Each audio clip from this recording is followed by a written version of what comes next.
우리 코로나19 최근 빠질 수 없는 단어죠. 우리는 현재 팬데믹 시대에 살고 있습니다. 그 영향으로 많은 것들이 변화했습니다.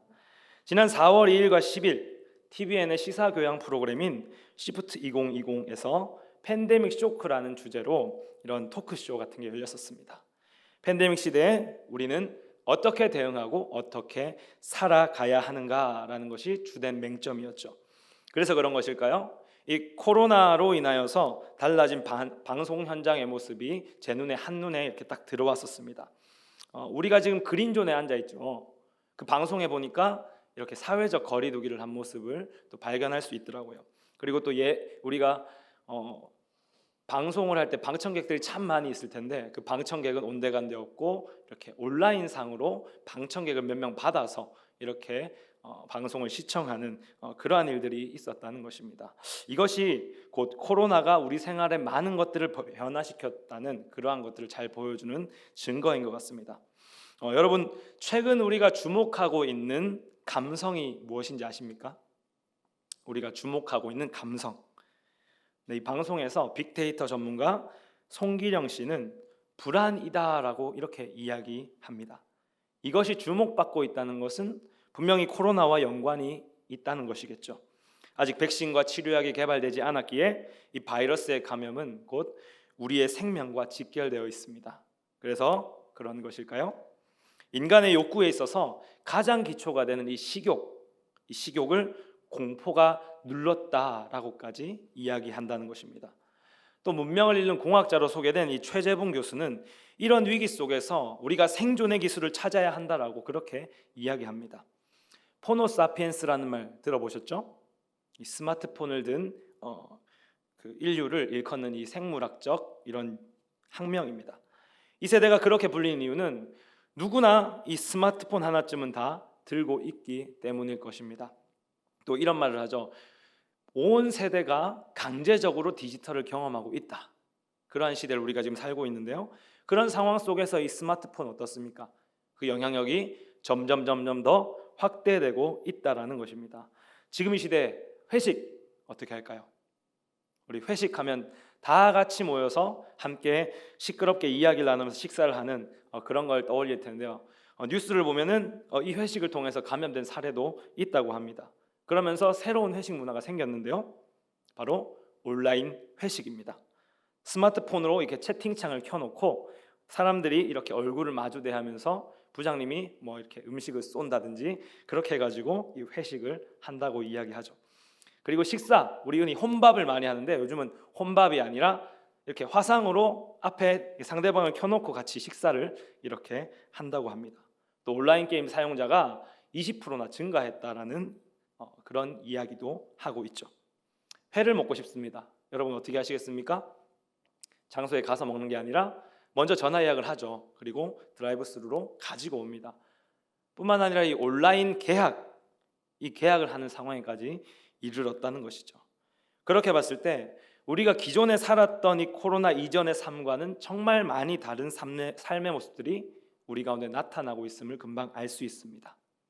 코로나19 이 팬데믹의 상황 속에서 세상은 정말 이렇게 많은 것들이 변하고 있는데 그렇다면 이 교회는 어떻게 변했을까요? 이미 우리가 다 겪어서 아시겠지만 정말 이례적인 일로 61년 만에 우리 교회 시설 사용을 중단했었습니다. 주일 예배를 영상으로 각자의 가정에서 이렇게 드리게 되었었죠. 오프라인으로 할 수 있는 것들이 온라인으로 대체되기 시작했다는 것입니다. 유튜브를 시작하신 목사님도 계시죠? 우리가 지금까지 겪어왔던 그 주일의 모습과는 전혀 다른 모습이 되어 버렸다는 것입니다. 우리가 평소 주일은 무엇을 하는 날이라고 생각하셨습니까? 주일. 당연히 주일은 교회 가는 날 그렇게 생각을 했었죠. 근데 지금은 집에서 예배 드리는 날, 신앙생활에 대한 우리의 생각들이 이렇게 변화되고 있다는 것입니다. 이런 시국 속에서 우려되는 상황 중에 하나가 무엇인지 아십니까? 코로나가 길어져서 성도들이 주일에 예배당 이곳까지 오는 것을 번거롭게 여기게 될까 봐 걱정스럽다는 것입니다. 또 공예배가 집에서 예배 드리는 것처럼 그 예배 드리는 편리함으로 대체되는 것이 그것이 염려스럽다라는 것이죠. 사실 예배를 위해 우리가 예배를 올려면 어떻게 해야 됩니까? 씻고 또 깔끔한 옷을 골라 입어야 되죠. 정장을 입고 온 사람들은 또 정장을 입어야 되고 그렇습니다. 그리고 머리도 해야 되고 우리 자매분들은 화장도 해야 되죠. 차를 끌고 오든 대중교통을 이용하든 걸어서 오든 그러한 수고가 분명히 있어야 이 예배당에 온다라는 것입니다. 그런데 모든 것을 다 생략하고 탁 휴대폰으로 유튜브만 탁 키면 예배가 시작됩니다. 어떻습니까? 너무 편하죠. 거기에 혹시 여러분들 이런 모습이 아닌지 한번 생각해 보십시오. 몸이 편하니까 마음이 편합니다. 성경 없이 앉아서 이 중간중간에 카톡을 확인합니다. 끝날 때쯤에는 이렇게 점점점 몸이 기울죠. 소파에 기대면서 누워서 예배를 드리기도 합니다. 예배는 드려야지 라고 참아보기도 하지만 실제로 그것이 결코 쉽지 않습니다. 한순간에 유혹에 넘어가 버리는 그러한 상황, 그것을 우리가 발견하게 된다는 것이죠. 예배를 드린다라고 생각하는데 드리는 것이 아니라 그냥 예배를 보는 것, 시청하는 것과 다르지 않게 된다는 것입니다. 제가 이런 말을 하는 이유는 저 역시도 집에서 예배 드렸을 때에 그러한 경험이 있기 때문입니다. 다시 말해 온전한 예배가 주일 성수가 어렵다는 사실을 잘 알고 있습니다. 그런 의미에서 온라인 예배의 한계를 좀 보았죠. 여러분들은 어떻습니까? 그 한계를 보셨나요? 못 보셨군요. 지금까지 우리에게 여전히 유효한 10계명을 보면 이 제4계명의 안식일을 기억하여 거룩하게 지키라라고 이야기하고 있습니다. 또 교단의 우리 합동 교단의 예배 모범을 보면 가장 처음에 제1장 주일을 거룩하게 지킬 것 이렇게 명시가 되어 있습니다. 잠시 후 이야기를 나누겠지만 이 주일과 안식일은 엄연히 다른 것입니다. 하지만 이 주일의 출발은 안식일로부터 시작된다는 것입니다. 그런데 이 안식일이 시대가 흘러가면 흘러갈수록 거의 관심이 없어지거나 무시되는 그런 경향이 나타난다는 것입니다. 실용주의적인 경향 때문에 그런 것 같기도 한데요. 그래서 요즘은 이 안식일에 대해서 율법주의다 이렇게 비난을 하기도 하죠. 또 안식일을 평일과 다름없이 그렇게 평범한 날들처럼 보내는 사람들을 보고는 우리가 저 사람 세속주의다 이렇게 또 비난하기도 합니다. 지금 이 코로나의 상황 속에서 안식일에 대한 우리의 모습은 더욱 후자 쪽으로 진행해 가는 것처럼 보입니다. 여러분의 생각은 어떠십니까? 안식일은 지금도 유효한 것일까요? 구약의 명령이기에 우리와는 상관없는 그런 날일까요? 더 거슬러 올라가서 성경은 왜 안식일을 기억하여 거룩하게 지키라고 하는 것일까요? 오늘 본문을 통해 우리가 안식일을 살핀다면 안식일은 너무나 중요한 사항인 우리는 알 수 있습니다. 안식일 준수가 왜 이렇게 중요한 것일까요? 우리 함께 주일의 참된 의미를 찾고 온전한 주일 성수에 대해서 생각해 보는 시간 되길 간절히 소망합니다. 먼저 오늘 본문은 안식일을 준수해야 할 분명한 이유를 이렇게 말합니다. 우리 한번 따라해 볼까요? 우리의 거룩성을 깨닫기 위해서. 본문 말씀을 보면 하나님은 안식일을 대대의 표징으로 지키라 그렇게 명령하면서 그 목적을 이스라엘 백성들로 하여금 자신들을 거룩하게 하시는 이가 여호와임을 깨닫게 하기 위해서 그렇게 말씀하고 있습니다. 우리 함께 출애굽기 31장 13절에서 14절 상반절 말씀을 읽어보면 좋겠습니다. 함께 화면을 보고 읽어봅니다. 시작. 너는 이스라엘 자손에게 말하여 이르기를 너희는 나의 안식일을 지키라. 이는 나와 너희 사이에 대대의 표징이니 나는 너희를 거룩하게 하는 여호와인 줄 너희가 알게 함이라. 너희는 안식일을 지킬지니 이는 너희에게 거룩한 날이 됨이니라. 아멘. 여기서 하나님은 대대의 표징이라는 말을 사용합니다. 표징은 쉽게 말해 특징이라고 할 수 있겠죠. 그렇게 보면 하나님은 지금 이스라엘 백성들이 안식일을 지키는 것을 특징으로 삼아야 된다 그렇게 명령하고 있다는 것입니다. 나를 따르는 백성이라면 반드시 안식일을 지키는 특징을 가져야 한다는 것이죠.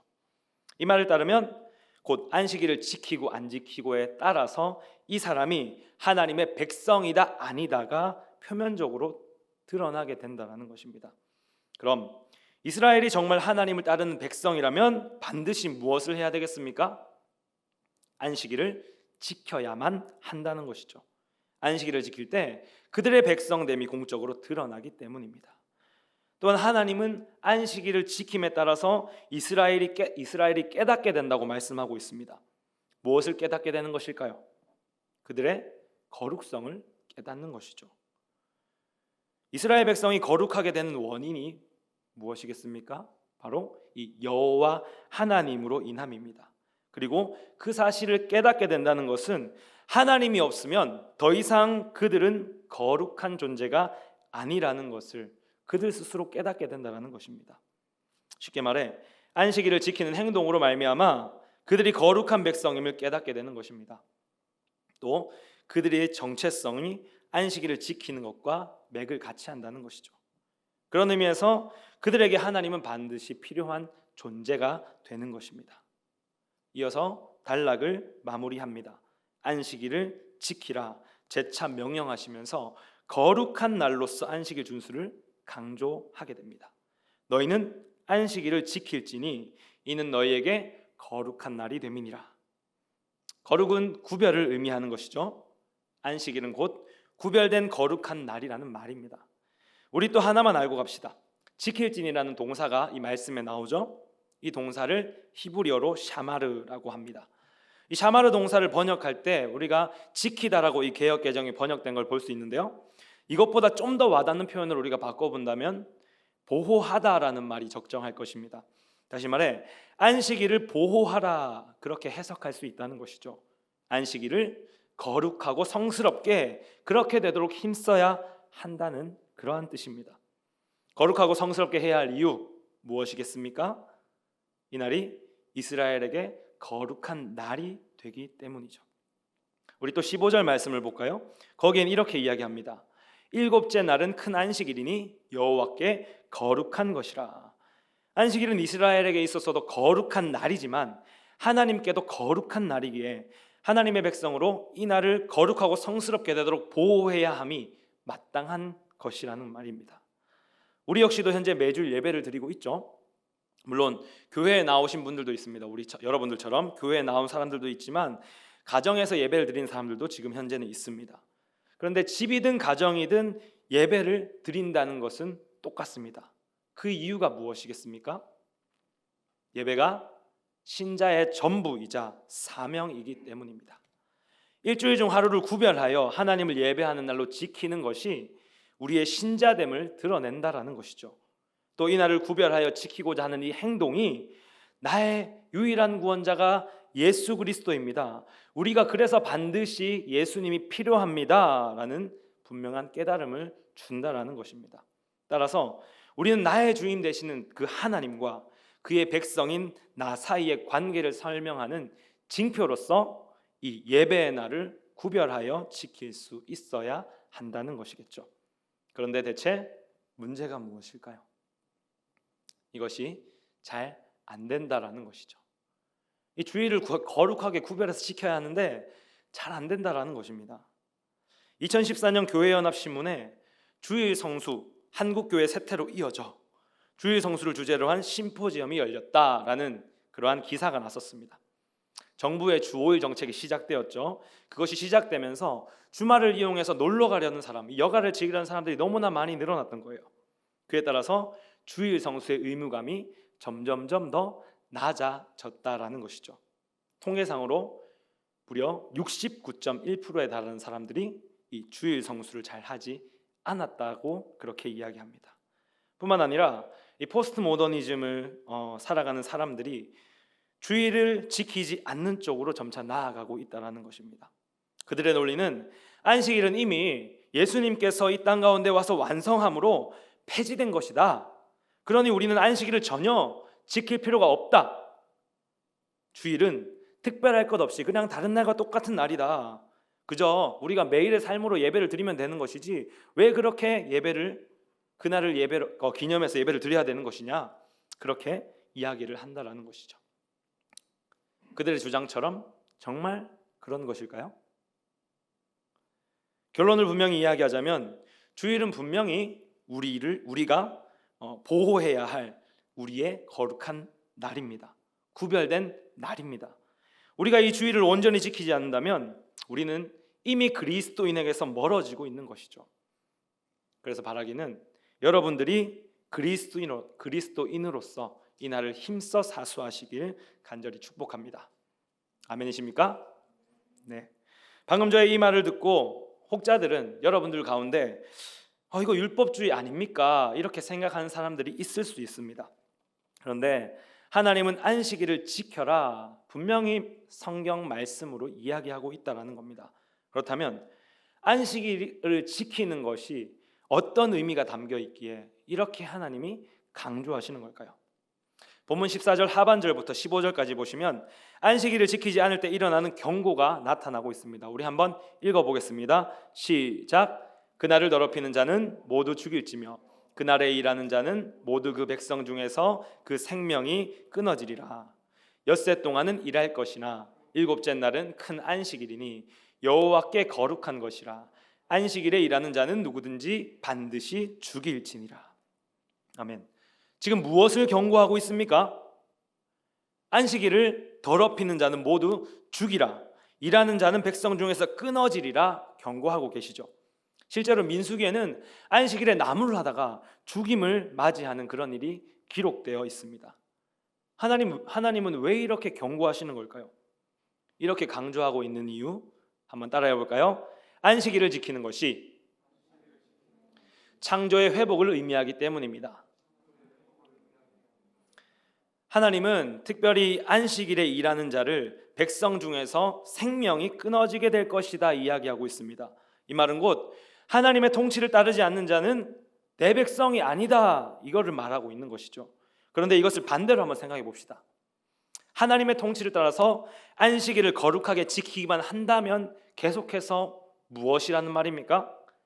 하나님의 백성이라는 말이죠. 하나님의 백성으로 살아갈 수 있다라는 것입니다. 그러면서 17절에 이런 말씀을 하십니다. 나 여호와가 엿새 동안에 천지를 창조하고 일곱째 날에 일을 마치고 쉬었음이니라.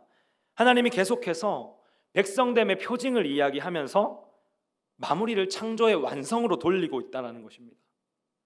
하나님은 엿새 동안 천지를 창조하셨고 일곱째 날을 일을 마치고 쉬셨다 그렇게 말씀하고 있죠.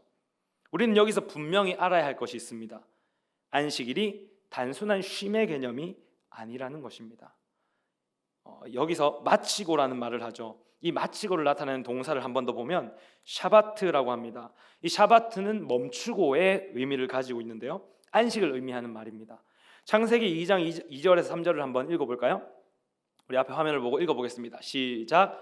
하나님이 그가 하시던 일을 일곱째 날에 마치시니 그가 하시던 모든 일을 그치고 일곱째 날에 안식하시니라. 하나님이 그 일곱째 날을 복되게 하사 거룩하게 하셨으니 이는 하나님이 그 창조하시며 만드시던 모든 일을 마치시고 그날에 안식하셨음이니라 라고 이야기하고 있죠. 오늘 본문과 비슷하죠. 여기에 더해서 일곱째 날을 하나님이 복되게 하시고 거룩하게 하셨다, 또 그날에 멈추셨다 그렇게 이야기합니다. 이 말은 안식일의 초점이 쉼이 아니라 그 창조하고 난 뒤에 완성에 있다는 것이죠. 그 완성을 기념해서 하나님께서 하시던 일을 멈추었다, 이 날을 특별히 구별하셨다, 그것을 보여주고 있다는 것입니다. 그런데 이 완성이 3장에 가서는 어떻게 됩니까? 아담과 하와의 범죄로 인하여서 파괴되고 맙니다. 아담과 하와도 벌을 받습니다. 그렇지만 땅도 함께 저주를 받게 되죠. 이것은 곧 하나님의 왕국이었던 이 에덴 동산이 파괴되고 말았음을 보여주는 것입니다. 그럼 이제 남은 것은 무엇이겠습니까? 파괴가 되었으니 다시 회복이 되어야겠죠. 하나님 나라의 회복만이 남아 있다는 것이죠. 재건해야 한다는 것입니다. 훗날 하나님은 출애굽기를 통해 이스라엘 백성을 자기 백성으로 삼으셨습니다. 약속의 땅 가나안으로 함께 이렇게 가기 위해서 시내산에서 준비의 과정을 거치게 되죠. 그 시내산에서 하나님이 주신 것이 무엇입니까? 백성들에게 주신 말씀, 바로 십계명이다라는 겁니다. 하나님이 십계명을 주셨습니다. 그리고 나서 성막 제작에 대해서 이야기를 해 나가십니다. 성막은 이렇게 해야 되고 이렇게 길이부터 뭐 이런 것까지 어떤 색깔의 실을 쓸지 이 모든 것들을 다 지시를 하시게 되죠. 여러분, 우리가 지금 살피고 있는 이 출애굽기 31장 본문이 어디쯤인지 짐작이 가시나요? 하나님은 지금 10계명을 주시고 나서 성막 제작에 대해서 지시를 내리신 다음에 가장 마지막 마무리를 다시 안식일을 언급하시면서 마무리하고 있다는 겁니다. 다시 말해 하나님 나라의 회복으로서 성막 제작을 하는 것과 함께 이 안식일이 맞물려 있다라는 것이죠. 그런 의미에서 하나님께서 백성 중에서 끊어지리라 그렇게 경고하시면서 안식일을 강조하신 이유는 바로 창조의 회복이라는 깊은 뜻이 담겨 있기 때문인 겁니다. 따라서 우리는 주일 성수가 너무나 중요한 것임을 분명히 이해하고 있어야 합니다. 하나님의 경고를 기억해야 합니다. 주일을 지키지 않는 자는 그 자체로 이미 백성에서 끊어진 자입니다. 그렇기에 우리는 창조의 회복을 위해 안식일을 거룩하게 지켜야 할 것입니다.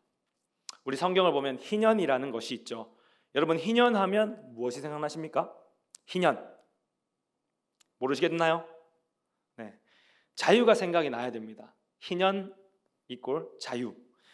희년은 안식년인 7년이 7번 지난 다음 이렇게 50년째가 되는 해겠죠. 그 해에 자유가 주어진다는 것을 자유가 선포되어야 함을 말하고 있습니다. 이때가 되면 종들에게 자유가 선포됩니다. 돌아갈 수 있는 권한이 생기는 것이죠. 채무자의 빚도 탕감해 줍니다. 그리고 다른 사람에게 빼앗겼던 넘어갔던 그러한 토지 소산들이 주인에게 다시 돌아오는 날이 희년인 것이죠. 또 곡식들이 풍성하잖아요. 그 곡식들이 가난한 자에게 돌아가고 들짐승들에게 돌아가는 날이 바로 희년, 곧 기쁨의 해라는 것입니다. 그런데 이 희년과 같은 역할을 하는 것이 있습니다. 구약이 그림자라면 신약은 실체다. 우리가 그렇게 이야기를 하죠. 신약이 실체라면 이 희년으로서의 실체는 무엇일까요? 무엇이겠습니까? 바로 예수 그리스도. 우리에게 자유를 선포하시는 분, 회복의 큰 기쁨을 허락하시는 분, 바로 예수 그리스도다라는 것입니다. 희년은 그림자로서 파괴된 창조의 회복과 성취에 대한 기대감이 반영되어져 있습니다. 창조 때 하나님 왕국 에덴 동산처럼 이스라엘이 향하고 있는 그 약속의 땅 가나안이 하나님의 안식이 충만한 땅이 되게 하라, 그런 의미가 이 희년에 담겨 있다는 것이죠. 이 희년을 실천함으로써 그러한 안식을 누려라 라는 의미가 담겨 있었던 것입니다. 그런데 약속의 땅이었던 이 가나안 땅이 희년을 선포하는 땅으로서 제대로 기능했습니까? 이스라엘 백성들이 가나안에 정착을 한 뒤에 이 희년의 기능, 안식의 기능을 제대로 성취했습니까? 여전히 실패를 맞이한다라는 것입니다. 그래서 이제 그 실패를 더 이상 실패가 아니라 완전히 완성하실 존재가 오게 된다는 것이죠. 창세기 3장 15절을 보면 이런 말씀이 있습니다. 내가 너로 여자와 원수가 되게 하고 내 후손도 여자의 후손과 원수가 되게 하리니 여자의 후손은 내 머리를 상하게 할 것이요 너는 그의 발꿈치를 상하게 할 것이니라 하시고, 파괴되었던 하나님 나라가 여자의 후손으로 말미암아 회복될 것이라는 이 예언의 성취로서 그리스도가 이 땅에 오시게 된다는 것입니다. 그가 오셔서 무엇을 하십니까? 마태복음 24장 23절에 보면 예수님이 온 갈릴리에 두루 다니시면서 회당에서 가르치십니다. 천국 복음을 전파하십니다. 백성 중에 모든 병과 약한 자들, 그런 것들을 다 고치시는 일이 일어난다는 것이죠. 이것은 곧 예수님이 이 땅 가운데 하나님 나라가 도래했음을, 그런 안식의 날이 도래했음을 선포하고 있다는 것입니다. 또 마태복음 12장 8절을 보면 인자는 안식일의 주인이니라, 그렇게 분명히 이야기하고 있죠. 바리새인들과의 안식일 논쟁 속에서 자기 자신이 안식일의 주인이다, 그렇게 선포하고 있다는 겁니다. 그리고 나서 뭐 하죠? 십자가에 달려서 죽으시죠. 또 부활하십니다. 그렇게 하심을 통해서 구약에 나타났던 모든 예언들을 다 성취하시고 또 완성하신다라는 것입니다. 그를 믿는 자에게는 하나님 나라의 참된 안식이 허락되었다라는 것이죠. 또 파괴된 에덴 동산에 하나님 나라를 완전한 하나님 나라로 예수님은 새롭게 하셨다라는 겁니다. 앞서 예수께서 안식일을 완성하셨기 때문에 전혀 지키지 않아도 된다라고 말한 것들을 다시 한번 떠올려 보면 좋을 것 같습니다. 그림자와 실체의 의미에서 안식일을 바라본다면 안식일은 어떤 것일까요? 안식일은 폐지된 것입니다. 폐지된 것이 맞는 것이죠. 더 이상 일곱째 날로서 법적인 영향력, 그런 구별된 날이 아니다라는 것입니다. 모든 날이 거룩한 날이죠. 예수님이 구약의 예언을 다 성취하셨으니까 우리는 그 안식일을 일곱째 날로서 지킬 필요가 없다라는 것입니다. 종교개혁자 루터와 칼빈도 방금 이와 같은 말을 한다라는 것이죠. 궁금하시면 기독교 강요를 좀 찾아보시기 바랍니다. 우리 공부가 필요하니까 꼭 찾아보십시오. 그런데 이 안식일, 우리는 정말 더 이상 지킬 필요가 없는 것일까요? 대답은 아니요입니다. 우리는 여전히 이 안식일을 구별된 날 주일로서 지켜야 합니다. 왜 지켜야 하는 걸까요? 여러분, 일주일 중에 말씀이 선포되는 날이 언제입니까? 일주일 중에 말씀이 선포되는 날이 일요일입니다. 주일이라는 것이죠. 이것은 루터와 칼빈도 동일하게 또 이야기를 합니다. 말씀이 선포되는 날이 일요일이니까 우리가 그날을 주일로 지킨다, 그렇게 이야기한다라는 것이죠. 공적인 예배 자리에서 하나님의 말씀이 선포되고 그것을 들음으로 하나님의 통치를 받는 시간, 그날을 주일로 지킨다는 것입니다. 또 우리의 신앙의 선배인 청교도들은 어떻게 생각했을까요? 그들은 주일이 안식일의 정신을 계승한 것으로 봤습니다. 그리고 장로교인 우리는 이 청교도들의 정신을 이어받은 것이죠. 그뿐만 아니라 이 사람은 시간의 제약을 받는 존재죠. 시간 안에 속한 존재가 바로 사람이라는 것입니다. 여러분, 이미와 아직이라는 말을 들어보셨을 것입니다. 이미와 아직 무엇입니까? 예수께서 이 땅 가운데 오셨을 때, 초림이라고 이야기하죠. 초림 때에 완전한 율법의 성취를 이루었지만 우리는 시간 안에 속하였기 때문에 예수님께서 다시 오실 그 재림 때에 완성될 완전한 하나님 나라가 남아 있다라는 개념입니다. 다시 말해, 안식일은 분명 초림 때 완성되어서 폐지되었지만 우리에게 있어서만큼은 우리가 여전히 예수님을 기다리고 있기 때문에 그 안식일의 정신을 이어받아서 말씀이 선포되는 이 주일을 구별된 날로서 지켜야 한다는 것입니다. 그렇다면 이 코로나19의 상황 속에서 우리는 이 주일을 어떤 마음으로 지켜야 하는 것일까요? 본문 16절 17절을 보면 하나님은 여기서 영원이라는 표현을 사용합니다.